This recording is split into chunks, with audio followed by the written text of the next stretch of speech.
dispuestos a responder a los tres temas éticos fundamentales de la vida humana: dinero, sexo y poder. Estos son los temas cruciales con los que todos luchamos durante toda nuestra vida. Quizás la pobreza sea más que lo que Dios nos pide. La castidad no es opción para quienes están cansados. Y la obediencia es con frecuencia solo un vago compromiso para quienes viven en sociedades movidas por el yo. Foster escribe.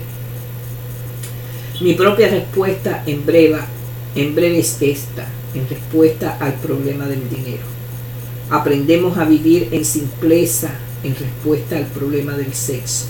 Aprendemos a vivir en fidelidad y en respuesta al problema del poder. Aprendemos a vivir en servicio. Sin duda Salomón, nacido a David en el cenit de su reinado, nunca conoció la simpleza.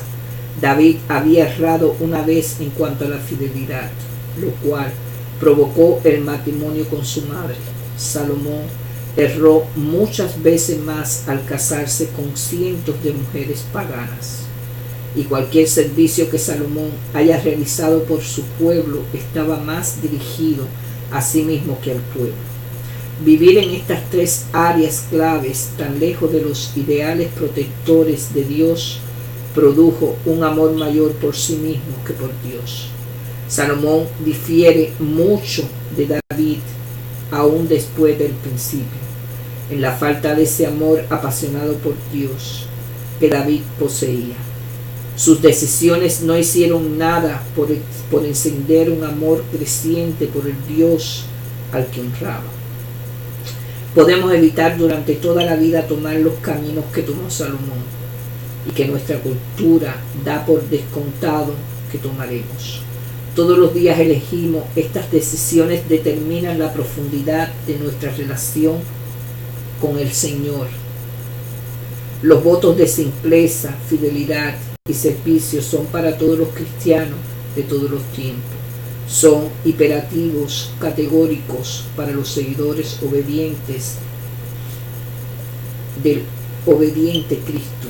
Son el punto de partida para el cual exploramos las profundidades de la vida espiritual y descubrimos nuestra misión en el mundo. Foster, The Change of the Disciplined Life. Reflexión personal. ¿Cuál es o ha sido su punto de vista sobre el éxito? Para usted, ¿cuál de estas tres áreas, dinero, sexo o poder, define más el éxito? ¿Cuál de ellas es mayor tentación para usted, hermano? Richard Foster describe el ansia del poder. Para nosotros no es suficiente con disfrutar de una buena obra. No debemos obtener supremacia. Debemos poseer, debemos acumular, debemos conquistar. El pecado del poder es el ansia de ser más de lo que somos creados por hacer. Queremos ser dioses.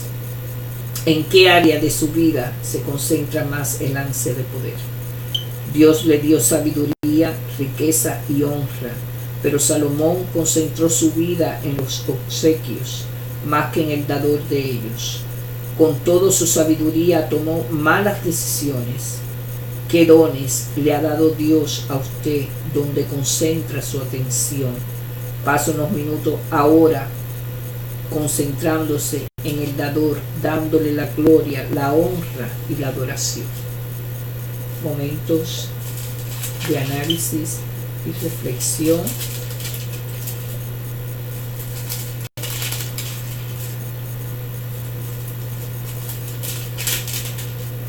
Del video 82. 1.5. Yo reinaré. La preocupación por la edad y la virilidad de David. 1.1.4. Lleva la preocupación por la sucesión. Adonais intenta ocupar el trono, pero aún no se ha aclarado quién seguirá a David. El deseo general de Dios de que la dinastía de David gobierne es claro. 2 Samuel 7:12-16. Pero a los humanos les toca discernir y arreglar los detalles sin un claro guión de parte del Señor. No obstante, Dios obra su voluntad aun cuando los actores no conocen su plan, los cuales ayudaban a Adonías. Adonías utiliza las instituciones del Estado, el sacerdocio y la milicia para sacralizar y legitimizar su poder. Tomar el poder es asunto peligroso, y las presencias del sacerdote Abiatar y del general 5 estrellas Joab proclama que tanto el poder humano como el divino están del lado de Adonías. Vea también 1:38-40, 1:13.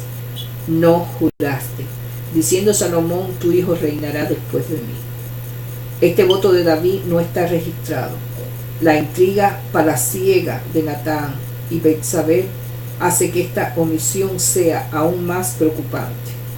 Dios no aparece en los 2 primeros capítulos de 1 Reyes, aunque mucho se dice en su nombre, un hecho que anima y complica nuestra vida pública también, pues es la voluntad de Dios. Nuestra respuesta, 1:47, adoración. Cuando David se enteró de que Salomón había sido aceptado como su sucesor, inmediatamente se inclinó aún en su cama para ofrecer alabanza, reflexiones sobre sus propias acciones antes buenas noticias. ¿Es su primer pensamiento alabar a Dios en tales casos? Donde quiera que esté, inclínese y dé gracias a Dios por algo maravilloso que Él hace en su vida. Vea también el índice de disciplina espiritual. 2:1-9. Ordenó a Salomón su hijo. Las palabras de despedida de David a su hijo van de lo fiel a lo cruel. Enfatiza la importancia de recordar el pacto de Moisés, un pacto con condiciones, los estatutos y mandamientos o la ley, versículo 3:4. La ley de Moisés seguramente es una referencia de Deuteronomio. Compare Deuteronomio 4:40, 45, 30, 16. En 2 Samuel 7, 12, 16, Dios promete establecer el trono de David para siempre, sin importar otra cosa. Pero aquí David recuerda este segundo pacto de manera diferente. Dios requiere obediencia a la ley de Moisés para sostener la dinastía de David. Luego cambia abruptamente de tono cuando pasa al sombrío asunto de arreglar viejas cuentas. Versículo 5. Vea la historia del asesinato de Abner y Amasa a manos de Joab en 2 Samuel 3, 12, 30, 19, 11, 14, 24, 10. Tanto Abner como Amasa habían sido enemigos de los cuales David no juró vengarse. David también había jurado no matar a otro de sus enemigos. Simeit 2 Samuel 19, 22, 23, 16, 5, 14. Ahora David le dice a su hijo que ejecutar a Joab y Simei será una demostración de sabiduría. Versículos 6, 9. Esta historia sugiere cuán fácilmente los seres humanos guardamos parte de quienes somos y de lo que hacemos la influencia de Dios. La fidelidad de David a la ley termina en el punto en que su fidelidad sería obstáculo para llevar a cabo sus venganzas políticas y personales por medio de su hijo. Aquí el interés propio supera el peso de la ley. 2:35. A Sadok puso el rey por sacerdote en lugar de Abiatar. Salomón ha agregado 2 nombres más a la lista: Adonías y Abiatar. Adonías ya ha mostrado quién es al luchar con Salomón por el poder. Observe que en 1:5-8 tanto Abiatar como Joab se han puesto del lado de Adonías. No solo las viejas disputas con David, sino también las nuevas luchas por el poder entre Salomón y sus rivales explican la rapidez con que el joven rey se remueve para destruir tanto a Adonías como a Joab y excluir a Abiatar. Salomón usa la sabiduría de su padre para consolidar el poder. 3:3. El pueblo sacrificaba y quemaba incienso en los lugares altos. el lugar de adoración para Israel aún no está centralizado. También se utilizan santuarios locales con frecuencias elevados. Lugares altos, no obstante, 1 y 2 Reyes denunciarán más tarde estos santuarios por dos razones. Primero, que después de la construcción del templo y el intento de centralizar la adoración en Jerusalén, los santuarios locales serán considerados lugares de adoración ilegítima. Segundo, que los identifica con las creencias y prácticas de las religiones cananeas. Deuteronomio 12, 2, 7, 1 Reyes 11, 7, 13, 33. 13 y 14. ¿Quién podrá gobernar tu pueblo tan grande? Salomón se presenta ante Dios con toda humildad y pide corazón entendido. Versículo 9. En la respuesta de Dios, como en las últimas palabras de David, el centro es la sabiduría. Para David, con frecuencia la sabiduría implica viveza política. Para Dios, sabiduría es corazón entendido, para discernir entre lo bueno y lo malo. Versículo 11. Es reverencia por Dios y conocimiento de la ley, lo que lleva al sabio a andar en mis caminos, guardando mis estatutos y mis mandamientos, como aconseja Dios a Salomón. Versículo 14. Ve a Proverbios 2.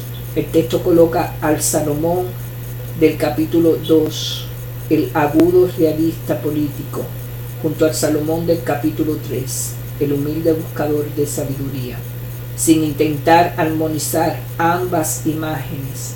Esta ubicación sugiere que las complejidades de Salomón son las mismas que encontramos en nosotros, cuando debemos luchar entre las obligaciones y las seducciones del poder.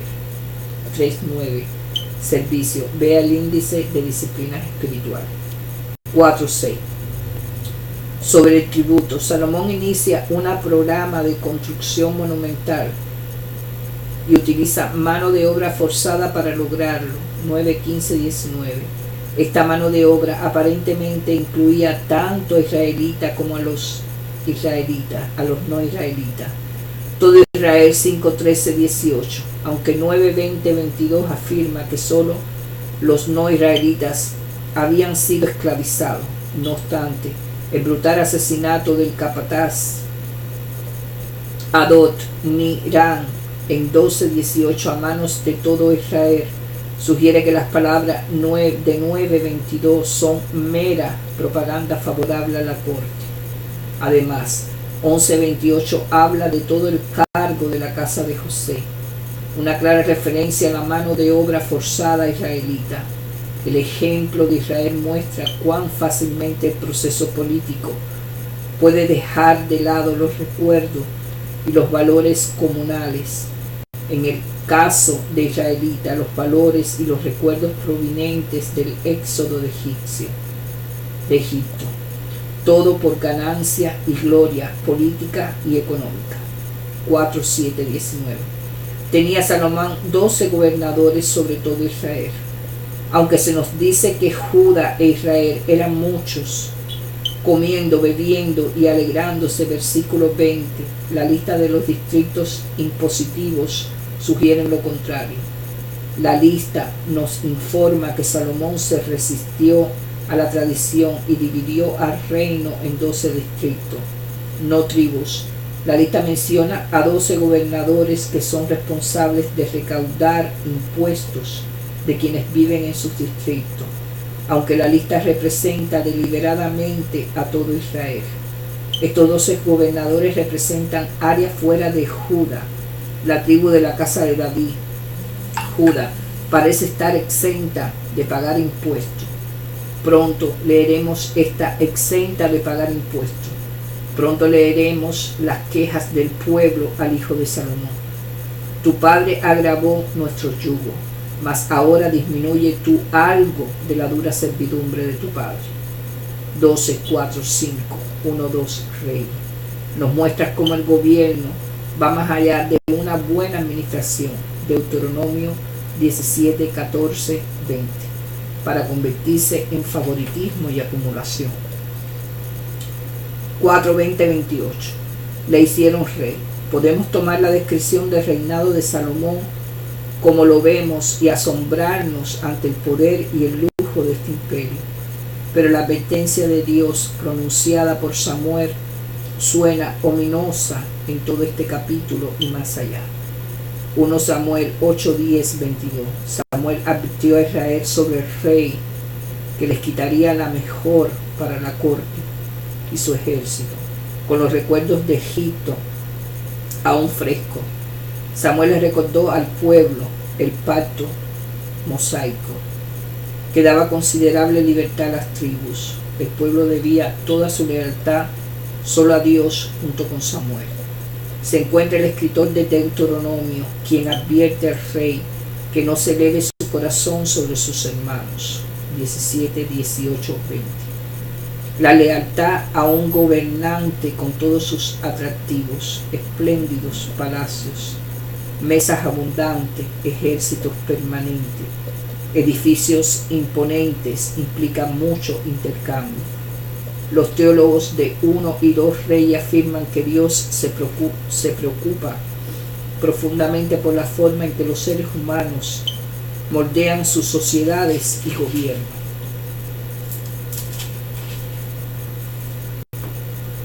(4:25) Cada uno debajo de su parra y debajo de su higuera. La metáfora de vivir debajo de la propia viña y la propia higuera es la visión de la buena vida para los israelitas, diferente de la vida bajo el gobierno de Salomón. Primero, esta visión se refiere a la capacidad de cada familia para poseer tierras y tener suficientes recursos para cubrir sus necesidades cotidianas. Israel imagina una economía que es distribuida entre el pueblo, con propiedades y bienes para cada familia. En contraste con esto, Salomón concentra riquezas extravagantes alrededor de la corte y sus funciones. Segundo, esta visión entiende la verdadera paz y seguridad como fundadas en Dios y no en el poder militar. Vea Miqueas 4:1-4. El salmista lo expresa así: el rey nos salva por la multitud del ejército. Nuestra alma espera a Jehová, nuestra ayuda y nuestro escudo es. 33:16-20. En contraste, Salomón crea un ejército inmenso, una tentación a confiar en el poder humano, la metáfora de la viña a la higuera. Por ejemplo, Zacarías 3:10, 2 Reyes 18:31, Isaías 36:16, Salmos 105:33, Oseas 2:12. Incluida en la descripción del edificio imperial de Salomón, parece una crítica de este gobierno tan costoso para el pueblo. 4:30. Y que toda sabiduría de los egipcios, el estudio de la sabiduría, era reverenciado en la media luna fértil. La literatura sapiencial primitiva, dada a los numerios en la Mesopotamia y del antiguo reino de Egipto. Este interés regional en la sabiduría influyó sobre Israel, así como David es el poeta y cantor de Israel. Gran parte de los salmos son adjudicados a él, y su hijo Salomón es edificado como el sabio de Israel. Proverbios 1:1, Eclesiastes 1:1, Cantares, entre otros textos, le son adjudicados. Nombrar y categorizar la naturaleza era una de las formas de sabiduría. Versículo 33. Otra forma era la de dar consejos para vivir bien. Israel relacionaba estas últimas formas con el pacto de Moisés. Vivir sabiamente es conocer a Dios y obedecer la ley. 5:13. Y la leva fue de 30,000 hombres. Vea la nota sobre 4:6. 6:1. Comenzó a edificar la casa de Jehová. El pueblo de Dios que había sido esclavo en Egipto es ahora una nación rica con un rey aclamado. 4:34, 16, 7, 23, 24. El templo será el punto culminante del viaje de Israel. el lugar que simboliza la presencia de Jehová, Dios de Israel, y el lugar de adoración para Israel. Sé de sus alabanzas y peticiones, pero la descripción de los trabajos forzados 5:13-18 sugiere otra lectura de ironía del hecho de que los trabajadores forzados ahora construyan un templo al Dios que liberó a Israel de la esclavitud. Sugiere la posibilidad de que el gobierno de Salomón sea un retorno a Egipto. El templo de Jerusalén es cualquier lugar de adoración que llegue a representar tanto la presencia divina con todo su santo poder, como la presencia humana en su aspiración al poder y la majestad. Amén, queridos hermanos. Que la paz de Dios esté con usted.